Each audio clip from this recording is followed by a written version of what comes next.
Alors, nous allons parler aujourd'hui d'une vente d'une maison en Israël, donc sur le plan fiscal évidemment. Donc, pour faire le point et pour voir un petit peu les différents scénarios, on va d'abord regarder quelqu'un qui vendrait une maison unique, quelles possibilités il a, première chose.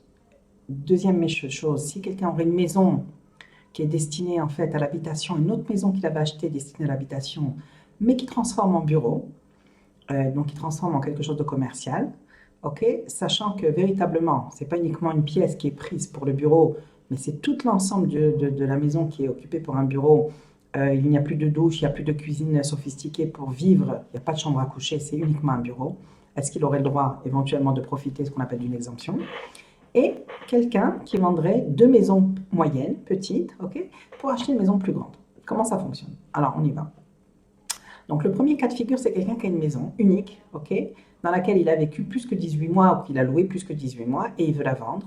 Alors, il y a ce qu'on appelle le ptor de dira yechida, c'est-à-dire donc l'exemption de la vente d'une maison unique jusqu'à un montant de à peu près 4 500 000 shekels, auquel cas il n'aura pas d'impôt à payer, sachant que la maison unique n'est pas uniquement en Israël, mais dans le monde entier. C'est-à-dire que si jamais on parle d'un Oleh Hadash qui vend sa maison, dans ces cas-là, ils demanderont, enfin le fisc israélien demandera une preuve qu'il n'a pas d'autres maisons à l'étranger.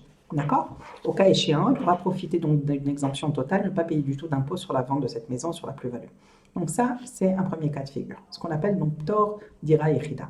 Quelqu'un qui aurait deux maisons, donc comme je l'ai dit tout à l'heure, une maison destinée à l'habitation personnelle et une maison pour le commercial. Dans ces cas-là, il peut aussi profiter ce qu'on appellerait de ptor de dira yechida quand il vend la maison qui était destinée à l'habitation, puisque le deuxième est un bureau et donc elle ne s'aligne pas sur l'ensemble des maisons qu'il a.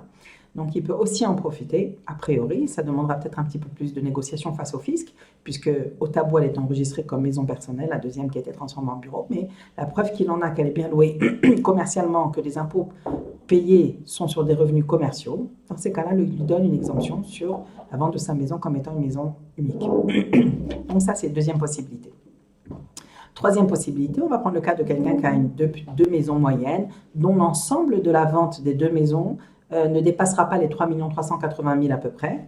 Alors, dans ces cas-là, il aura le droit d'un nouveau ptor, une nouvelle exemption. Jusqu'à 2 200 000 shekels, il n'aura pas d'impôt, donc sur la vente des deux maisons réunies. Okay, et sur ce qui dépassera, donc entre les 2 200 000 et les 3 382 fonction du prix de vente, évidemment, alors ça sera imposable. Comment? Une fois qu'on aura déduit les dépenses au prorata de ce que ça représente sur l'ensemble de la vente, si je dis n'importe quoi, 1 180 000 représente le tiers de la vente, alors on pourra prendre le tiers des dépenses comme les intérêts sur la mashkenta, comme l'amortissement de la maison si la maison n'a pas été louée auparavant ou pas. Bon, l'amortissement c'est un peu délicat parce que les gens qui auraient loué en fait à 10% ne peuvent plus utiliser la maison telle qu'elle était à l'achat, elle était amortie et on ne peut plus l'utiliser, donc c'est un peu délicat. Mais ils vont pouvoir utiliser donc les intérêts sur mashkenta, les travaux faits, évidemment tous les frais d'agent, d'avocat, d'agrandissement si ça a été fait et ainsi de suite. Ok, le tiers. Et sur le résultat qu'on a, on a ce qu'on appelle en fait une possibilité de payer des impôts linéairement. Qu'est-ce que ça veut dire? En fait, il y a une réforme qui a été faite il n'y a pas si longtemps que ça, en 2014, qui disait que tout bénéfice de plus-value immobilière qui a été fait jusqu'au 31 décembre 2013 sera exempté d'impôt. Et tout le reste sera imposé à 25%. Je prends un exemple. Quelqu'un qui vend donc, une de ces trois maisons, donc il a trois maisons, il n'a pas de ptor, il n'a pas d'exemption de dirham et hérida, il vend une de ces trois maisons et il a un bénéfice global, donc ce qu'on appelle un shevach en hébreu, un bénéfice global de 300 000 shekels, sachant que cette maison, il l'avait gardée pendant 30 ans. Ok? Et 30 ans, c'est-à-dire qu'il avait en fait 20 ans jusqu'au 31 décembre 2013, on va dire, et voilà, et encore 9 ans dans 8 ans jusqu'à 21. Donc on va dire il avait 28 ans. Donc 20 ans avant et 8 ans après. Ok, puisqu'il la vend maintenant. Alors, qu'est-ce qu'il doit payer sur ces 300 000 shekels? On va prendre le prorata de 300 000 shekels divisé par 28 et multiplié par 8. C'est ça, ce montant-là qui sera uniquement imposable, sur lequel il devra payer 25%. C'est ce qu'on appelle en fait l'imposition, entre guillemets, ou le ptor linéaire, linéari on dit en hébreu. C'est de dire quand tout ce qui s'est passé jusqu'au 31 décembre 2013 n'est pas redevable d'impôt, sachant qu'on fait le yahas, donc on fait le rapport entre ça et ça, au prorata de l'ensemble de la période passée. D'accord? Donc ça, c'est encore une façon d'utiliser ce qu'on appelle une exemption supplémentaire. Maintenant, quelqu'un qui vend une maison sur les 2 ou 3 maisons de Mégorim qu'il a, qui n'a plus aucune exemption possible, alors on fera marcher le même principe qu'on vient d'énoncer, qui est ce qu'on appelle le linéaire.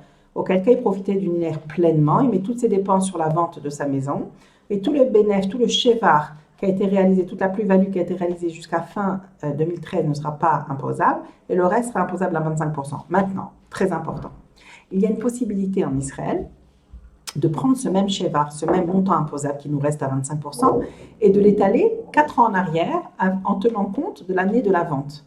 Donc l'année de la vente, c'est la première année. Si on vend maintenant en janvier 2021, par exemple, la première année sur laquelle on va étaler ça, c'est 2021.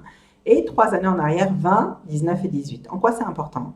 Quelqu'un qui aurait gagné moins d'argent, ou dont le conjoint aurait gagné moins d'argent, ou pas beaucoup d'argent, certaines années oui, certaines années non, et qui aurait en fait pas utilisé tous ces abattements d'impôts que le fisc israélien lui propose, peut tout à fait en profiter sur les impôts qu'il doit sur cette vente d'appartement qui est redevable, la partie redevable. Ça s'appelle en hébreu une prissa. Donc on peut dire, ok, maintenant on va changer, on va faire une prissa, je vais demander à ce que j'étale l'impôt à payer sur les 4 ans en arrière et voir si je peux profiter d'abattements supplémentaires. De 1, de 2, les dons. Tous les dons qui n'ont pas été utilisés, ce qu'on appelle les abattements dus aux dons CERFA qui n'auraient pas été utilisés, aussi peuvent vous donner des diminutions d'impôts sur cette plus-value immobilière. Voilà. Donc, en quelques mots, voilà les possibilités qu'on a quand on vend un appartement en Israël. Ce que je vous dis est donc vrai pour l'ensemble de la population israélienne, ça c'est sûr.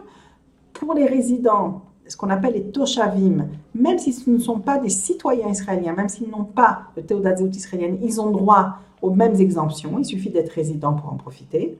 Voilà, donc les personnes qui n'ont pas de théodat zéout, ça ne veut pas dire qu'ils n'ont pas droit à ces exemptions-là. Et voilà, ça c'est l'ensemble des choses, c'est important, beaucoup de gens ne le savent pas et donc payent plus d'impôts qu'ils auraient dû en avoir payé. Alors bonne continuation et voilà, n'hésitez pas à nous contacter en cas de besoin. Kol tov.